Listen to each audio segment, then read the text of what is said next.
Hello everyone, so let's start with Oxford questions of chapter 2 atmospheric pressure. पहला question क्या कह रहा है? The barometric pressure at the airfield datum point is known as. Okay. So now what is airfield datum point? Airfield datum point is basically airfield reference point, which is the highest point on the aerodrome. Exact definition दे रखी है QFE की NIC Joshi. ठीक है, basically कहना चाहता है कि एरोड्रोम पे क्या प्रेशर होता है, so that is QFE. C part would be the correct answer. Question 2. The instrument that gives a continuous printed reading and record of the atmospheric pressure. अब आप बोलोगे बैरोमीटर. नहीं, बैरोमीटर देता है हमें इंस्टेंटेनियस प्रेशर रीडिंग, वैराज यहाँ पे बोला है continuous printed reading and record, तो इसका आंसर होना चाहिए बैरोग्राफ. एग्जैक्ट डेफिनेशन है. और इसके भी दो टाइप्स होते हैं, एक होता है डेली बैरोग्राफ, एक होता है वीकली बैरोग्राफ. सो एक डेली होता है, एक वीकली होता है. ओके, कंटिन्यूस प्रिंटेड रीडिंग देता है. The pressure of the atmosphere. अच्छा, हमें पता है जैसे हाइट इंक्रीज करती है तो प्रेशर डिक्रीज ही करता है, बट कितने रेट पे? देखो उसमें ग्राफ बना होता है ना, तो एट एन एक्सपोनेंशियल रेट पे डिक्रीज करता है, राइट. अब पहले क्या होता है कि MSL पे हम 30 फीट ऊपर जाते हैं तो 1 हेक्टोपास्कल, सॉरी MSL पे हम 27 फीट ऊपर जाते हैं तो 1 हेक्टोपास्कल प्रेशर डिक्रीज होता है. लेकिन अगर मैं बात करूँ 40,000 फीट की, है ना, तो ये तो हो गया MSL की. मैं बात करता हूँ 40,000 फीट की, तो 40,000 फीट पे हम जब 100 फीट ऊपर जाते हैं, यहाँ पे 27 फीट में 1 हेक्टोपास्कल चेंज आ गया, यहाँ पे 100 फीट ऊपर जाता है जब जाके 1 हेक्टोपास्कल का चेंज होता है.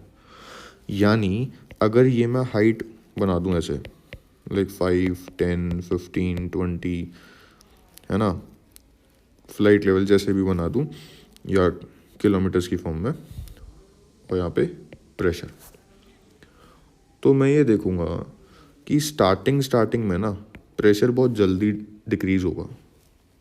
जैसे जैसे मेरी हाइट बढ़ेगी ना तो प्रेशर देर से डिक्रीज होगा, यानी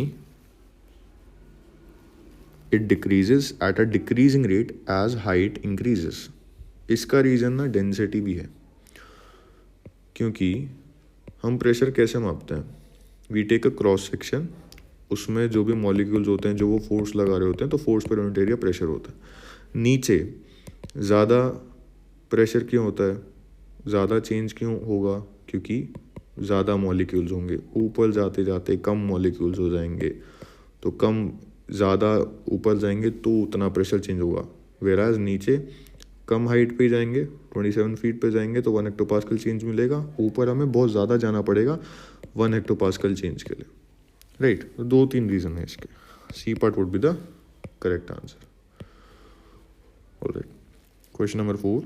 when considering the actual tropopause which statement is correct.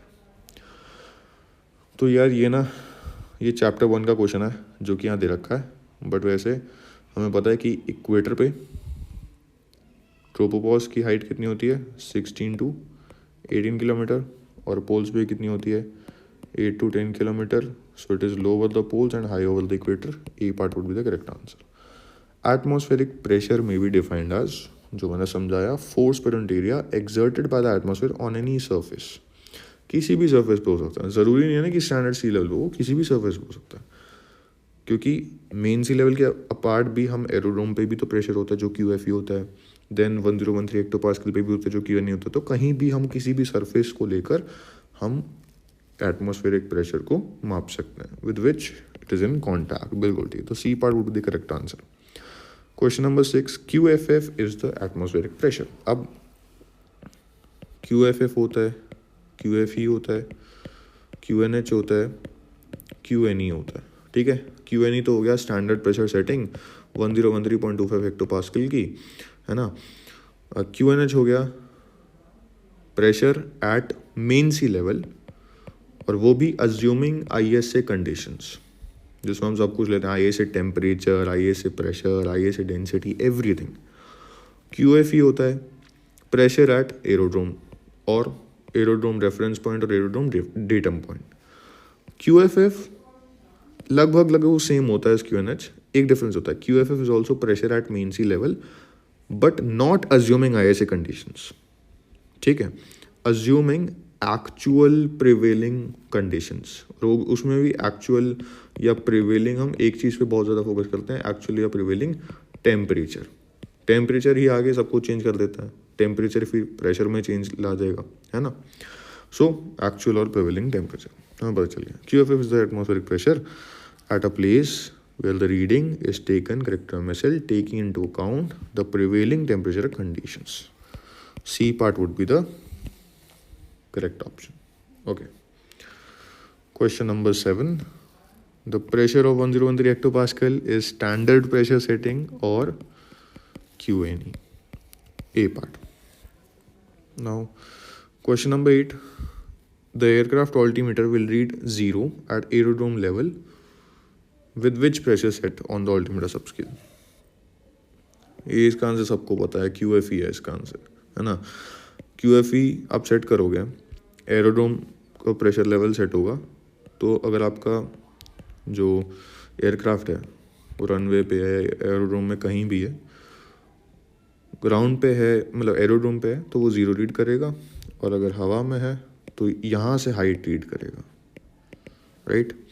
तो इसका आंसर हो जाएगा QFE। The aerodrome QFE is, okay, 3 question आ गए इसी के। रीडिंग ऑन ऑल्टीमीटर, देखो सबसे पहले QFE एक प्रेशर सेटिंग है, that is not a reading on altimeter. Altimeter क्या रीड करता है? ऑल्टीमीटर रीड करता है हाइट और ऑल्टीट्यूड और एलिवेशन, बेसिकली ऑल्टीट्यूड रीड करता है ना। QFE is not an altitude, QFE is not a measurement of length, QFE pressure setting है। सो रीडिंग बिल्कुल गलत है, तो स्टार्टिंग में ही गलत, आपको पता चल जाना चाहिए, है ना। रीडिंग ऑन द ऑल्टीमीटर बिल्कुल नहीं, तो क्या है? Aerodrome barometric pressure. हाँ, QFE पूछा है ना हमसे, ये नहीं पूछा हमसे कि QFE मैं सेट करूँगा तो मुझे ऑल्टीमीटर क्या रीड करेगा, ये नहीं पूछा हमसे। या ये लिखता है या तो क्वेश्चन की if I have set QFE then the reading on altimeter on aerodrome when the, फिर होता, लेकिन इसमें हमसे QFE पूछा। QFE एक्चुअल में इज अ प्रेशर सेटिंग। जो मैंने 4 यहाँ पे बताए थे, QNE, QNH, QFF, QFE, these all are pressure settings. They are not readings of altimeter. तो 3 तो आपके यहाँ पे वैसे ही ओमिट हो गए, है ना। तो इसका आंसर डी पार्ट है, aerodrome barometric pressure. Question number 10. When an altimeter subscale is set to the aerodrome QFE. भाई 4 क्वेश्चन आ गए QFE के। The altimeter reads, okay. अब ये वाला क्वेश्चन है ना जो मैं बोल रहा था। तो जब मैं ऑल्टीमीटर के सबस्केल में QFE सेट करूँगा, ऑल्टीमीटर क्या रीड करेगा, और मैं अभी एरोड्रोम पे हूँ, राइट। तो जब मैं एरोड्रोम पे हूँगा तो 0 रीड करेगा, और जब मैं फ्लाई कराऊँगा तो हाइट उसकी बेसिकली हाइट रीड करेगा from the aerodrome. Elevation of aerodrome नहीं, 0 एट एरोड्रोम रेफरेंस पॉइंट, ठीक है। प्रेशर ऑल्टीट्यूड नहीं, वो QNE से होता है। जब मैं QNE सेट करूँगा that is 1013 hectopascal. Appropriate altitude बिल्कुल नहीं, तो B part would be the correct answer. The aerodrome QNH, okay. Question number 11. The aerodrome QNH is the aerodrome barometric pressure. कहाँ पर? तो corrected to mean sea level, assuming standard atmosphere conditions यानी assuming ISA conditions, बिल्कुल ठीक है।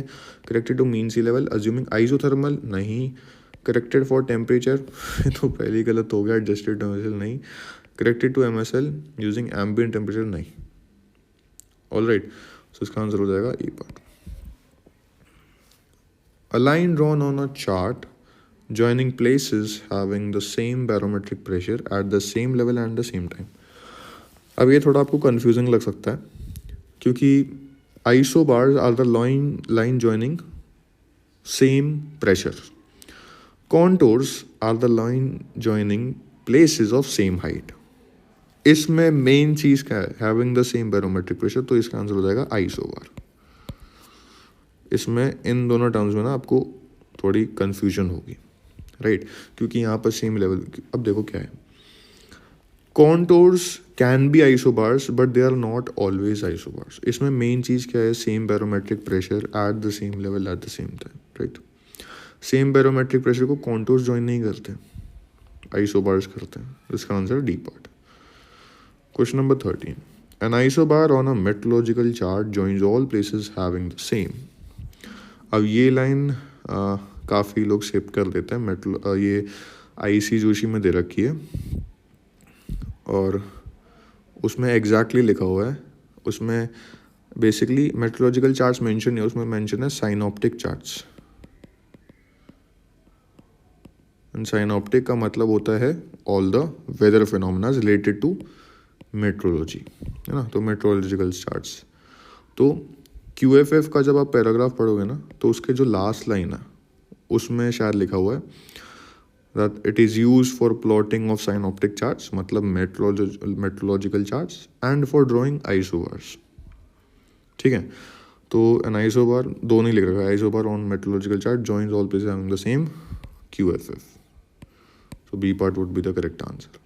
Question number 14, pressure will dash with increase of height. हम सबको पता है डिक्रीज करेगा, तो या तो बी हो सकता है या डी हो सकता है। ए और सी तो वैसे ही ओमिट हो गए, या तो बी होगा या डी होगा। Will be about dash at 10,000 feet. 10,000 feet पे कितना होता है, वो टेबल आपको रिमेंबर करना बहुत ज़रूरी है। 10,000 फीट पे होता है 700 हेक्टोपास्कल और 30,000 फीट पे होता है 300 हेक्टोपास्कल, है ना। सो यहाँ पे 500 दे रखा है, नहीं होगा, तो 700 300 बहुत बढ़िया। So B part would be the correct answer. Last question, question number 15, an airfield in England is 100 metre above sea level. Okay, so इसका मतलब एयरफील्ड की जो एलिवेशन है वो कितनी है, 100 मीटर है। QFF हमें दे रखा है, QFF में दे रखा है 1030 hectopascal. Temperature at the surface मतलब जो हमारा एरोड्रोम है उसके सरफेस पे जो टेम्परेचर है वो -15 डिग्री सेल्सियस है। क्या ये ISA कंडीशन है, नहीं। So it is lower than ISA, temperature कम है मेरा एक्चुअल में, है ना। हमसे QNH की वैल्यू पूछा है, QNH होता है अज्यूमिंग ISA कंडीशन, बट अभी में हम बात कर रहे हैं QFF की, ठीक है। सो ये हमारा है, ये हमारा मान लो मीन सी लेवल, ये हमारी हाइट हो गई, एलिवेशन हो गई 100 मीटर, और ये हमारा है एरोड्रोम, यहाँ पे हमारा प्लेन खड़ा हुआ, करेक्ट। अब यहाँ का जो मेरा टेम्परेचर है that is -15 degree Celsius. So obviously जो मेरा MSL का ISA का टेम्परेचर होता है वो 15 डिग्री सेल्सियस होता है, एकदम से इतना तो नहीं हो सकता। So this is definitely very very low temperature as compare to ISA, तो एक्चुअल टेम्परेचर मेरा कम है, राइट। टेम्परेचर और प्रेशर की रिलेशन इन्वर्सली प्रोपोर्शनल होती है। अगर मेरा टेम्परेचर कम है तो दैट मीन्स मेरा प्रेशर ज़्यादा है। कौन सा pressure, QFF। So this implies my QFF is more than my QNH, right? इसका आंसर क्या हो जाएगा, value of QNH will be less than QFF, less than 1030 hectopascal. Hence B is the correct answer. Okay, hope you understood all the questions. Any doubts would highly be appreciated in the comment section.